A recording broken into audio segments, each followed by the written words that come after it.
আমরা যদি কেউ না ভাবি আখিরাত কার জন্য, এই কোরআন তাহলে কার জন্য নাজিল হলো বাবা? আমরা এখানে সবাই মুসলমান, ছেলেরা তোমরা মুসলমান, আমার বাপ, তুমি বলো বাপ, তাহলে এত বড় কোরআন তাহলে কার জন্য নাজিল হলো? আমাদের নবী সাল্লাল্লাহু আলাইহি সাল্লামের 23 বছরের চোখের পানি কার জন্য তাই? তিনি কার জন্য তায়েফের রক্ত বহাইলেন? কেন তিনি পেটে 2টা পাথর বাঁধলেন ক্ষুধার কষ্টে? উহুদের যুদ্ধে তিনি দান শহীদ করলেন কেন বাপ? সারা রাত দাঁড়িয়ে থেকে ফজরের আজান পর্যন্ত নবী কাঁদতেন, চোখের পানি ফেলতেন। আম্মা জান আয়েশা বলছেন হাত্তা তাওয়াররামাত কাদামাহু, নবীজির 2টা পা মুবারক ফুলে ফুলে যাইত, ফুলে যাইত, ফুলে যাইত। উম্মতের জন্য কাঁদতেন, উম্মতের জন্য কাঁদতেন, উম্মতের জন্য কাঁদতেন। আজ সেই উম্মত এক ওয়াক্ত নামাজ পড়েন। আহ, আমি সব সময় আফসোস করি বাবা, আমার জীবনের একটা আশ্চর্য জিনিস লাগে আমার কাছে, যে আরে মনে করেন আজকে 21 বছর আমি ওয়াজ করি, 21 বছর আলহামদুলিল্লাহ। তা আমার একটা দুঃখ আর কি, যে 21টা বছর ধরে, মানে আশ্চর্যের কথা হলো আজকে আমাদের দুঃখ যে আমরা মুসলমানদেরকেই দিবানিশি, মুসলমান পরিচয়ধারীদেরকেই দিবানিশি নামাজের জন্য ওয়াজ করতে হইতেছে। এর চাইতে বড় আফসোসের বিষয়, মুসলমানকেই বুঝাইয়া পারলাম না যে নামাজ তার উপরে ফরজ। আহারে আফসোসের বিষয়। ওই দেখো ওটা ধরে রাখছে মোবাইল, শয়তান কোনোভাবে ছাড়ে না বেচারা। বেচারা কি করবে? না, ইবলিস তাকে ছাড়েই না, ইবলিস তাকে ছাড়ে না, সে কি করবে?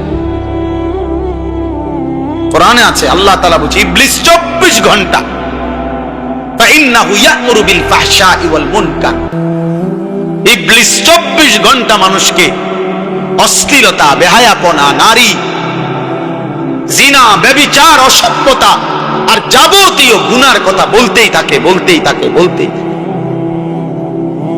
থাকে। ও ছাড়তে চায় না, ছাড়েই না কোনো। ইজা যাকারা খানাসা ওয়া ইজা গাফালা ওয়াসওয়াসা, নবী বলছেন শয়তান সারাক্ষণ ওত পেতে থাকে। যখনই কোনো বান্দা আল্লাহর জিকির করে শয়তান একটু দূরে সরে যায়, যখনই জিকির বন্ধ করে অমনোযোগী হয় শয়তান আবার গুনাহের ওয়াসওয়াসা দিবে, ওয়াসওয়াসা দিবে। তোমাকেও, আমাকেও, জওয়ানকেও, বুড়াকেও।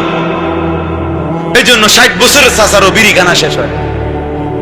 60 বছর বয়স, চা দোকানের টেলিভিশন দেখার বদভ্যাস এখনো যায়, এখনো নর্তকী দেখে, এখনো নাচ গান, অথবা বুড়া হয়ে গেছে, আড্ডি নাই আর, গিরাগাড়ি, জোরাজারি কিচ্ছু শরীরে নাই, শরীরে আর 10 কেজি বলও নাই, কিন্তু বেড়ি দেখার অভ্যাস, নারী দেখার অভ্যাস, নাটক দেখার অভ্যাস, নর্তকী দেখার অভ্যাস। বুড়া চাচারও যায়।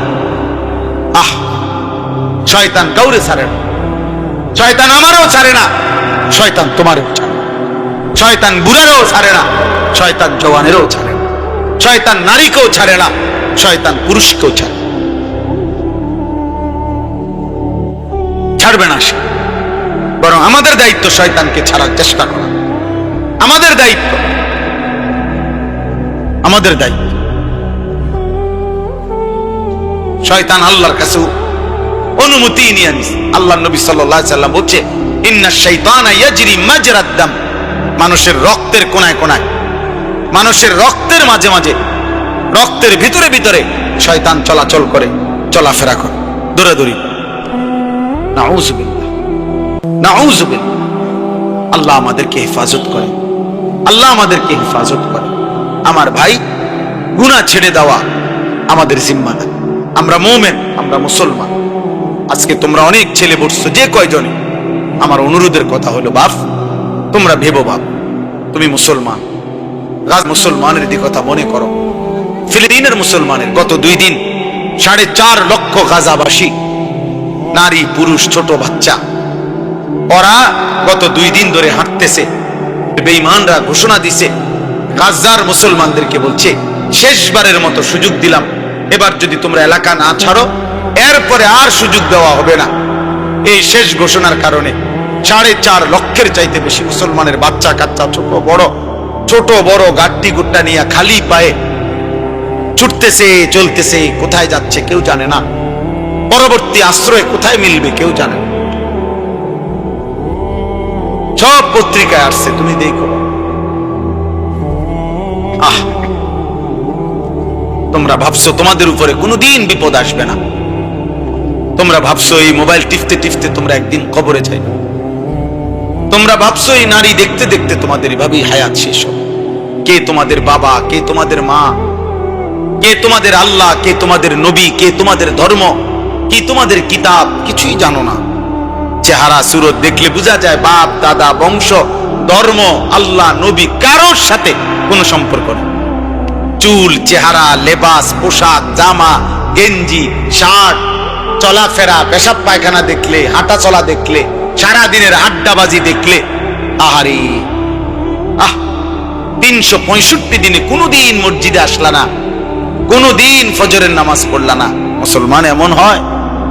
তোমার বাবা দাদা এমন ছিল?